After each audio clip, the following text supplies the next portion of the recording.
Welcome to Taking Care of Lady Business, where we put the business back in lady business. Hosted by Jennifer Justice, founder and CEO of the Justice Department, a management strategy and law firm that works with female and woke male entrepreneurs, executives, talent, brands, and creatives to build and maximize their wealth, focusing in the areas of tech, consumer product, finance, media, entertainment, and fashion. Jennifer interviews entrepreneurial women who have done it all, who will be sharing their secrets on all things business, especially as a woman. These highly successful women will share strategies and insights, including what not to do and what it takes to win. And now, here's your host, Jennifer Justice.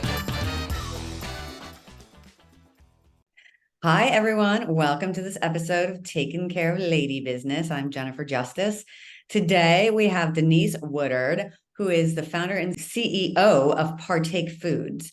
And I'm sure if you've shopped, you've seen down in any store, you have seen all of her better for you food, starting with cookies. Yeah, Denise? We started with cookies. Amazing. We're going to hear all about her story, which is an original, unique story, and just amazing, amazing intel on that you do not have to have some linear story in your career and life. So, hi, Denise. Welcome. Hello. Thank you so much for having me. I'm so happy you're here. We sat next to each other at a dinner, and but we'd heard of each other like forever. And then finally we're like, oh my God. And I had to hear her whole story about how she started Partake Foods. So I want you to share it with everyone today. Like a little bit of your journey, how you started your career, and then how you started and why you started Partake. Sure thing. So I grew up in a small town in North Carolina. I'm from Fayetteville, North Carolina. Neither of my parents graduated high school, and the direction was go to college, get a job in corporate America, don't ever leave. And I clearly didn't follow instructions, but I did for a period of time, to your point of things not being linear. So went to college at the University of North Carolina and started my career in corporate America, where I was for about 12 years. I worked across companies like FedEx and spent the most of my career at Coca-Cola. Worked in a variety of sales and marketing roles at Coke. And then my husband and I started thinking about having a family. And as much as I loved the company and the people I was working with, I knew that I wasn't going to give my child high fructose corn syrup water. Turns out she's allergic to corn anyway. But that's another story about how the company came to be. And I had the pretty serendipitous opportunity to move over to their venturing and emerging brands group. And so that's where I got my first dose of entrepreneurship at scale. My dad's an entrepreneur, but in the form of he's a truck driver. He was an over-the-road truck driver, owned his own truck, and then started to buy others and has a small trucking company. So I saw beauty salons and barbershops and truck drivers, but I never knew anything about raising outside capital and strategics and all this language that was totally unfamiliar to me until I took that role at Coke. And so leading sales for their venturing and emerging brands group, getting to work with high growth, mission-oriented beverage companies like Honest Tea, loved it, had no intention of leaving. It felt to me at the time like the perfect mix of entrepreneurship and corporate. And then my daughter came along, and Vivian is 8 now. Feels like going on 16, but around her first birthday, we learned that she's allergic to tree nuts, eggs, corn, and bananas, which I was not expecting, given my husband nor I have any food allergies. And it was a pretty scary series of events that helped us discover that she had food allergies. And I think I immediately went into mama bear mode and tried to figure out, how do I create solutions for her that are delicious, that have ingredients that are better for you. And most of all, I thought about her going through her life, and particularly her childhood with the food allergies, and how she wouldn't be able to confidently participate in so many social events that involve food. Yeah. Because while there were safe solutions, none of the brands I found to be particularly cool. And I dreamed of a brand that made better for you products that happened to be allergy friendly, that was cool enough that other people would want to eat it. So that's where the idea for Partake came from. I had the idea in the summer of 2016 and spent the next year working at Coke, moonlighting, trying to figure out how to get the business off the ground, and left my job in August of 2017 to officially launch the company. So fascinating. And I mean, I love, the reasoning. It's like you take something that could be seen as super unfortunate and turn it into something that's like become a family business. I mean, it's like, so let's talk a little bit about that transition. So you're a Coke and you're like, I want to have kids, but I don't want to endorse like or their brands basically.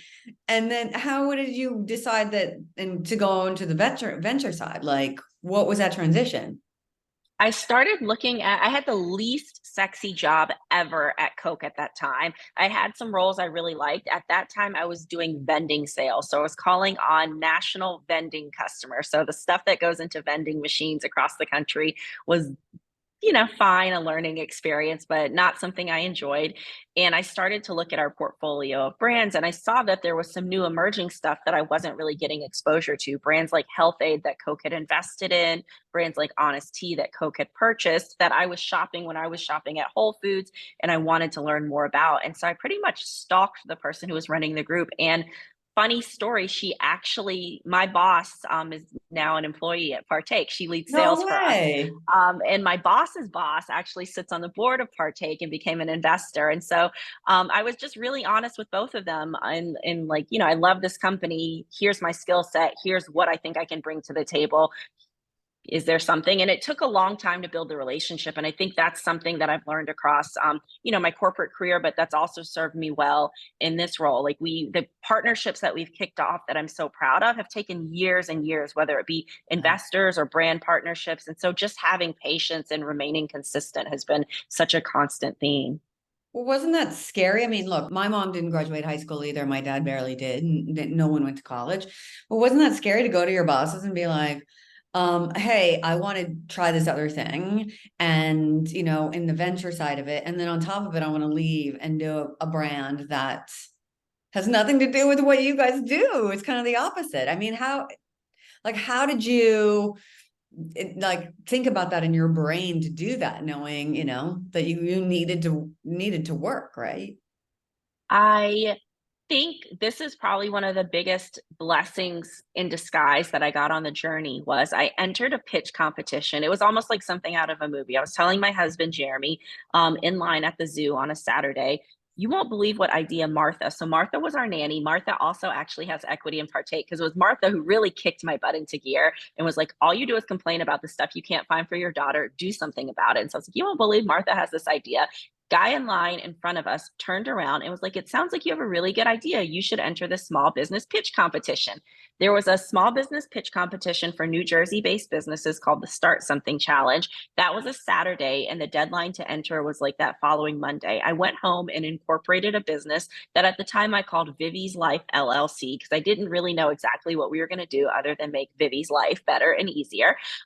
Incorporated the business, entered the pitch competition, ended up winning off of an idea, won $10,000, which was great. More importantly, it came with some press. And then I was forced, I didn't expect that part to happen. And then I was forced to tell my boss what I was doing, because I was like, the last thing I need is for her to see me in the newspaper, like woman starts company. So I called her very awkwardly and told her what I was doing. And they ran it up the flagpole, and I had to talk to legal and ethics and all these folks around what I was doing. And thankfully they were quite supportive. They were like, when you have an actual product that you're selling to the same accounts that we sell our products to, there's a conflict of interest and you have to hit the road.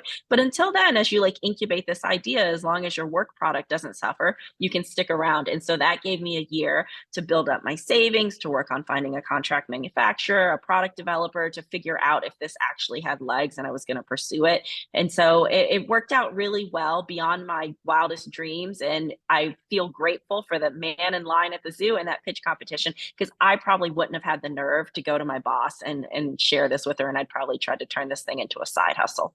That is insane. Wait, somebody was eavesdropping in line. Yep. Which was it? Central Park? No, we were at the Turtleback Zoo in South Orange, New Jersey. And I wish I knew who this person was, because I'm so grateful to him. That is But crazy. yeah, I wonder if they even know or understand. I love that. Okay, so all of a sudden you had an idea, but then you had to actually make the product. How did you do that? So Martha and I got into the kitchen and failed horribly. And then I realized why most of the gluten-free stuff is full of rice flour, xanthan gum, and a ton of sugar, because it's easiest to formulate that way. And so we looked at each other like, this is clearly not going to work. And then I went out to LinkedIn and I looked at all of the biggest players in the allergy-friendly space, and I looked at their past employees who had worked in innovation and R&D, and I sent them all messages like, "Hey, I have this idea. Will you talk to me?" And a woman agreed to, Lindsay, and she helped me formulate our first products, and we still work with her to this day. So I feel like I've had so many lucky breaks along the way where I don't know if it's pure luck because I was willing to go out on a limb and email all these random people. Yeah, But thankfully, someone's willing to take the call. that is crazy. So how long did it take with the formulation? She was a master. It was a couple months, like not long, a month at most. Right. And then so you came up with what was your first product? So our first products were cookies. I think another lesson I've learned is how important it is to listen to your consumer. So we launched with 3 flavors of crunchy cookies. I had this idea that moms wanted to like sneak veggies into products. And so the cookies had very unappetizing names like carrot oat and sweet potato millet. And thankfully, when we launched, I did hundreds of demos. And so I got to meet consumers firsthand, and they would enjoy the cookies but be like, I would never have picked this up because the flavor sounds horrendous, or the packaging, like Yeah. I don't like this about the packaging. And so we were able to quickly pivot, and we were able to save money by taking the veggies out, increase interest in the product by changing the names to much more indulgent flavors, but keeping the better for you ingredients. And so it was really those early customers that their feedback really informed what the product is like today. And how did you go about doing the demos? How did you know where to do them, how to do them? I what did I do? I went to our competitors' websites and I looked at their store locators and I said, well, if these stores in New York carry their product, they must be interested in allergy-friendly products. And so I would show up with like a sell sheet that I made on PowerPoint with some samples, and I would just explain to them what I was doing, why I was doing it, and then to get them to agree to bring the products in, I'd say, I'll do 5 demos, and then I would just show up with this little table I bought on Amazon and a $5 tablecloth and tell the story. I would drag my husband along. I would bring my daughter along if I couldn't get a sitter sometimes. Yeah. I feel really fortunate that I launched the company in New York because I feel like there's such a wide range of independent stores, and those managers and store owners, whether they believed in me or not, I feel like they appreciated the hustle and were willing to give me a shot in a way Yeah. that maybe wouldn't happen in another place. I mean, it's awesome. I mean, not just it too, right? It's the hustle and, that drive. It's funny. I was shopping with my son yesterday, who's 10 years old, and we were in Whole Foods, and there's these frozen smoothies with like nothing bad at all. And he was like, I want to try one. And then we ended up buying them, and they're in the tubes. You know what I mean? It's like, you would think that like he's 10 and wouldn't want those. And he was like, insisted on having them and loves them. But it's like, it's so great because this movement of better for you products, right? Our kids are like buying into it 100%. They like For the sure. taste, And they can notice when they eat something that isn't, and literally my daughter will be like, this tastes like chemicals, like what, Yeah. or like, and so like things that she will see someone else eating or something on TV and think is really interesting, she'll taste it and realize that it's actually not as good. And so, yeah, it is interesting when you introduce them to the better for you foods early, how they gravitate towards that. And then hopefully Yeah. we'll stick with them. Yeah. My mind thinks that pie is too sweet and cupcakes are too sweet. Like, I love it. okay. So this is 2017 when you're like hustling around New York, trying to get people to taste all of your product.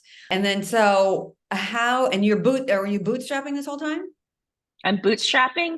I ran a Kickstarter. So another part of the story is we needed a place to make the products. And so normally I would advise someone start small, go to a commercial kitchen, but because of the allergy kind of protocols around our product, we couldn't do that. And so I needed a contract manufacturer to agree to work with us. There's not very many. And so to convince them, I ended up running a Kickstarter campaign to show them that other people wanted this too. So we'd raised a little bit of money via Kickstarter. I was bootstrapping. In the summer of 2018, we finally got a yes. So a year in, we got a yes from Whole Foods, a region of Whole Foods, and we got a yes from Wegmans. And it started to get more expensive, and we'd bootstrap kind of as far as we could. I ended up selling my engagement ring and emptying my 401k and maxing out our credit cards. And so we were kind of all in financially at that point. Yeah, that is some serious all in. And okay, so how long did that take you? How far did that get you? So that got us to the end of 2018, and we started trying to raise friends and family capital. So coming from a fairly humble upbringing, I think the term friends and family fundraising isn't that applicable. And so thankful for a lot of friends, coworkers, my husband's coworkers who are willing to believe in the business and wrote $5 and $10 and $15,000 checks. And that's what helped keep the lights on. But we were always also about to run out of money until the summer of 2019 when we raised $1 million seed round of funding that was led by Marcy Venture Partners. Oh yeah, it was from yeah, Jay's. Yeah, that's amazing. And then what do you think it was with Marcy that really connected with you, your company? So at that point, I'd gotten nearly 100 no's as I was trying to raise the seed round. I was getting really discouraged. And I went into that first meeting with Jay Brown, and rather than the first question being, "So tell me about the margin, tell me about the TAM," which we got to later, like there was plenty of financial diligence. He wanted to know more about my upbringing and what was driving me and why I was building this business. And it felt like a very different dynamic from the first conversation. And so I'm forever grateful for that partnership Right. and for their belief in me. Yeah. So anybody who doesn't know, Marcy Ventures is a company started by my former boss, Jay-Z and Jay Brown. That's awesome. Yes. I remember reading about that first before we had met. So they gave you the first million. And then after that, things started rolling. Yeah.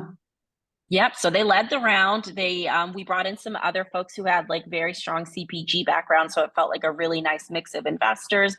And at the end of 2019, the year they invested, we finished, in about 350 stores, but we had big plans for 2020. And so in 2020, we ended up growing revenue 10x. We ended up growing our distribution to 5,000 stores, and so that was really kind of a pivotal moment in the company's history. And then doing that, how did you learn how to do it? Or who did you bring people in? Like, when did you know and who and how to bring in?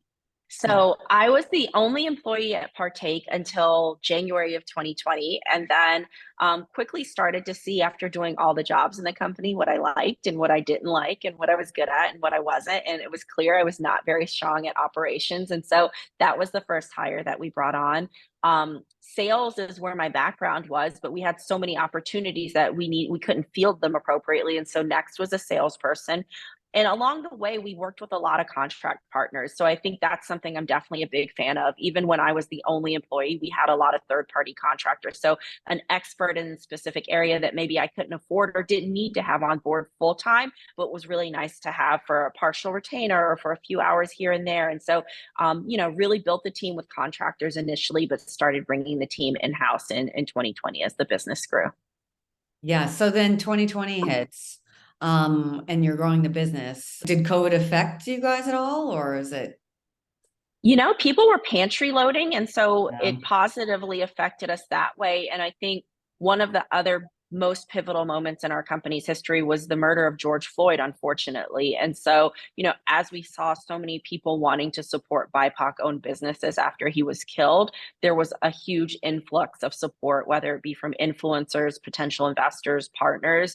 But it's also what made us get really serious about our impact efforts around diversity in the food industry and how we would try to create a positive change, because I felt like we had really been the beneficiary of so much positive support. Wow. So again, and that means somebody else to help you do that, right? It's like so much is coming at you at that time, and you've just managed to like gracefully figure out all of these people, to hire and help with these missions. It's so amazing.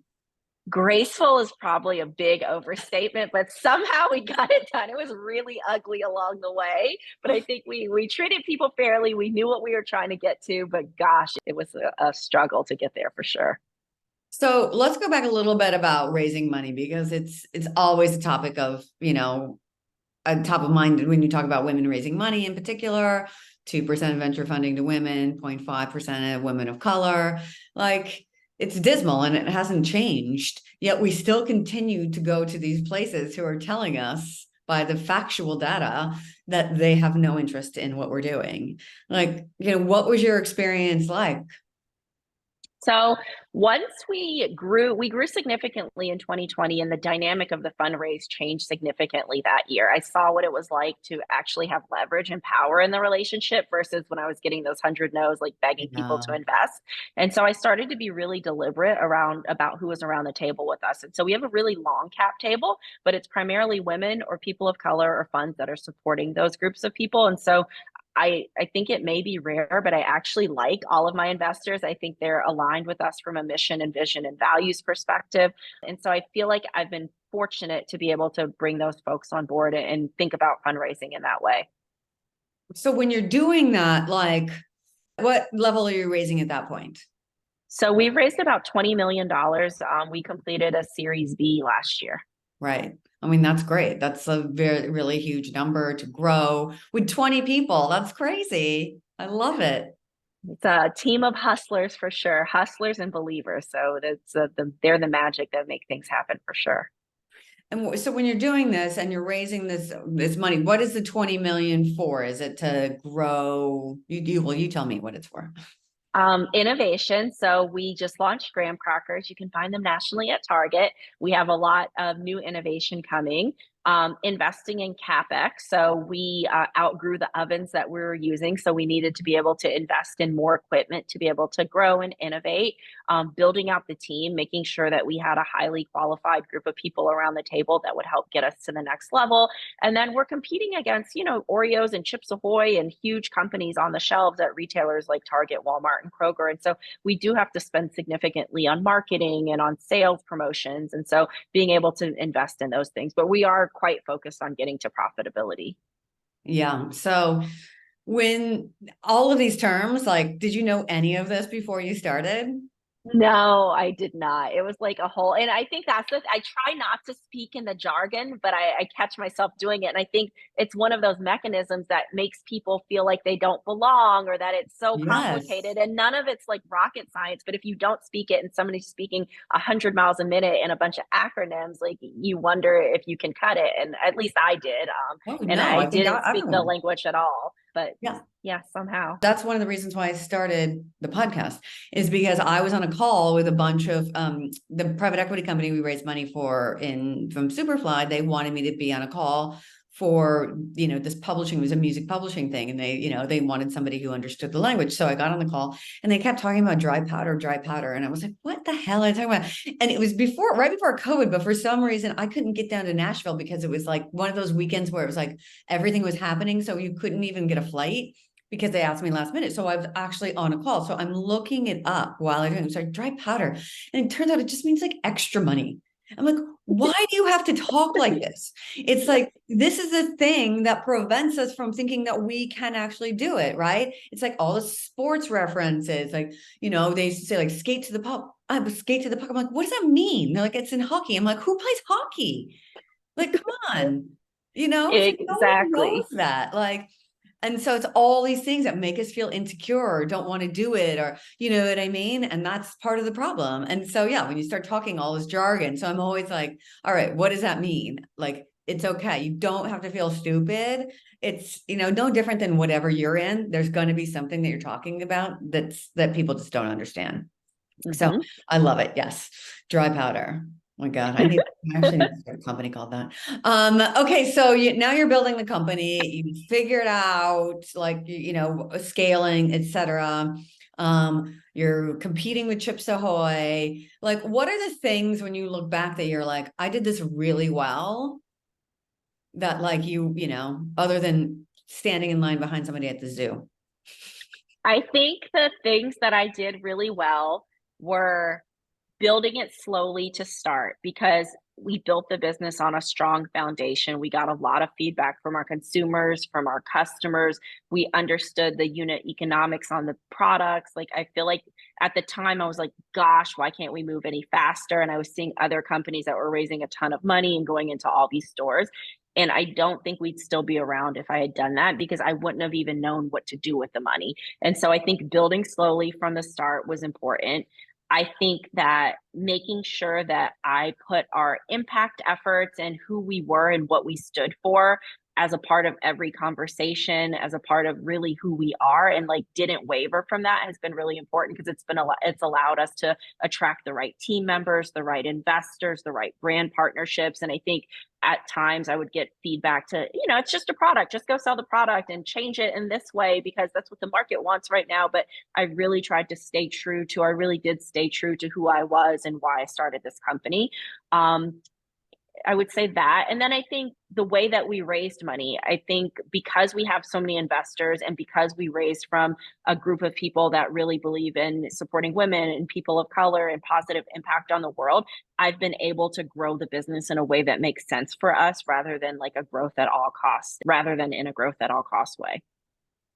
What about, and did you think, let me go back a little. Do you think those things that you did well were like innate in you? Like was it like an intuition? What is it that like helped you do those things? Do you know?